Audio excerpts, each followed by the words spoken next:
practice sa swimming. Doon pa raw siya malunod. Naku po, desperado na itong si Boy Tinky Kawatano. Aba, mantakin nyo tanggang paglunod kay Senador Lacson, imalang nakaligtas. Matindi ho talaga ito. Alright, welcome back to my YouTube channel. I'm Andy's Vlog. Kakaiba mga kaibigan, itong ibabahagi ko po sa inyo dahil gumawa ho ng paraan itong si Boy Tinky Cayetano na imbitahan si Senador Lacson diyan po sa baluarte niya. Tapos ang lumabas ho, ang natuklasan, tangkang paglunod kay Senador Lacson na pigilan himalang nakaligtas. Sino ang may kagagawan? Kaibigan, palambing ako isang like sa video na ito kung nagustuhan niyo po. Please subscribe my YouTube channel. Mainit, matindi. Mga kaibigan, baka ho hindi kayo makapaniwala. Aba, uunahan ko po kayo, hindi po ito fake news. Kaya kapag mayroon po kayong pagkakataon, panoorin po natin ang video na ito. Nako po, dito nyo po matutuklasan ang tangkang paglunod dito ho kay Senador Lacson sa away nila ni Boy Tinky Cayetano. Ay ito na po ang kinahantungan. Himalang nakaligtas si Senador Lacson, subalit hindi po siya marunong lumangoy. Mismong kinumpirma pa ni Senador Lacson, wala siyang practice na lumangoy, kaya't ito ang kanyang matinding sinabi. Nako. O ipaalala lang ho, bago ko ibagi po sa inyo ang pinaka full story ng paglunod kay Senador Lacson ngayon pong araw na ito, araw ng Lunes, ay patuloy po ang ruling, ang gulong, ang paglilitis sa impeachment laban ho kay Sayad Lustay.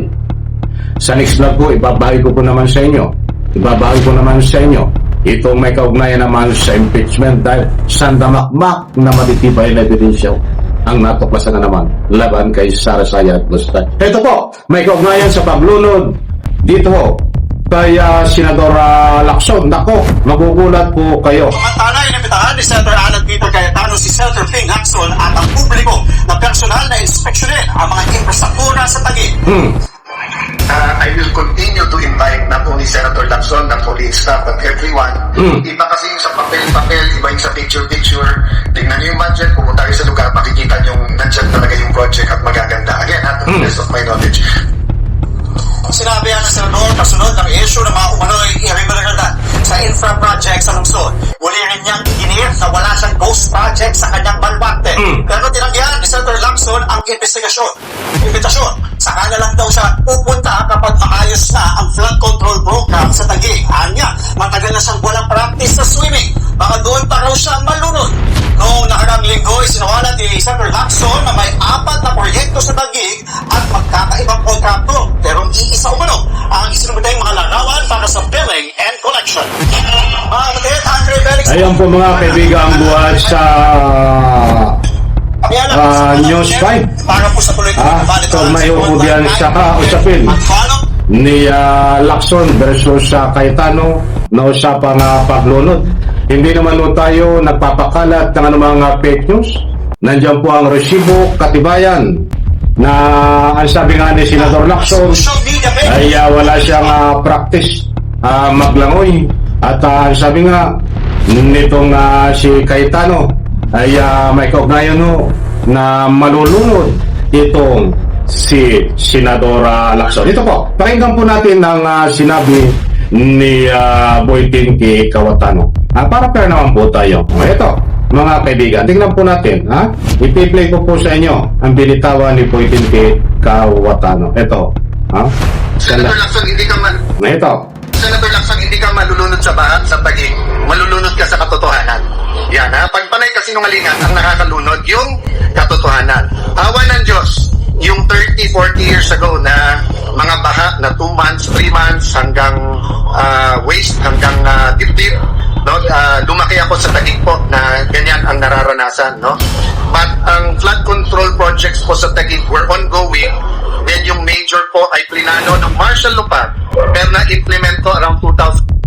So yan po mga kaibigan, ang mga banat ni Senador Boytenke Kawatano. Iniimbita ho si Senador Lacson na pumunta sa kanyang baluarte, doon sa kanyang lugar. At ang sabi nga nitong ni Senador Boytenke Kawatano ay hindi malulunod sa baha, bagkus malulunod at ilulunod siya sa buong katotohanan ayon po kay Boytenke Kawatano. Ito po, ulitin ko ang sinabi ni Boytenke Kawatano. Senator Lacson, hindi ka malulunod. Ito. Senator Lacson, hindi ka malulunod sa baha sa Taguig. Malulunod ka sa katotohanan. Yan ha. Pag panay kasinungalingan, ang nakakalunod yung katotohanan. Awa ng Diyos, yung 30, 40 years ago na... Yung po mga kaibigan, maliwanag ho. Buhat sa News 5, yan po si Boytenke Kawatano. At maliwanag naman ho na sabi niya, hindi ka malulunod sa baha, bagkus malulunod ka sa katotohanan. Marami po ang nagbibigay ng anumang public opinion na itong si Boytenke ay pinagbabalakan o tangkang lunodin sa katotohanan itong si Senador Lacson. So balit hindi niya po magagawa yan dahil hawak na ho ni Senador Lacson ang matitibay na nakuha na ebidensya laban ho kay Boytenke Kawatano at nakasabit na ho diyan sa ombudsman. Kaya hindi po tayo dito ho nagpapakalat ng mga fake news. Maliwanag naman ho na ibinahagi ko sa inyo tangkang paglunod ni kay Senador Lacson ni Boytenke Kawatano napigilan ho sapagkat ang imbitasyon ni Boytenke Kawatano kay Senador Lacson ay hindi pinagbigyan ni Senador Lacson dahil ang sagot ho ni Senador Lacson ay wala siyang practice sa paglangoy, baka siya ay tuluyang malunod. Muli ho, disclaimer, ang usapin ho dito, ang sinasaad naman ni Boytenke Kawatano ay malulunod sa katotohanan. Ang side naman ni Senador Lacson ay baka malunod siya sa baha. Kaya't nandiyan po ang resibo, mga mahal kong taga-subaybay, maliwanag po ang mainit na usapin ito na tangkang paglunod ni Senador Lacson, tangkang paglunod kay Senador Lacson ni Senador Boytenke Kawatano. Himalang nakaligtas. Buti ho, natuklasan nito mga kaibigan. Marami po ang meaning. Marami ang ibig sabihin ng mga ibinahagi ko po sa inyo. Alam ko, naunawaan niyo po, mga kaibigan. Bigyan po natin ng parto. Kinuha po tayo sa oras. Isang like, isang share sa video na ito. Salamat po.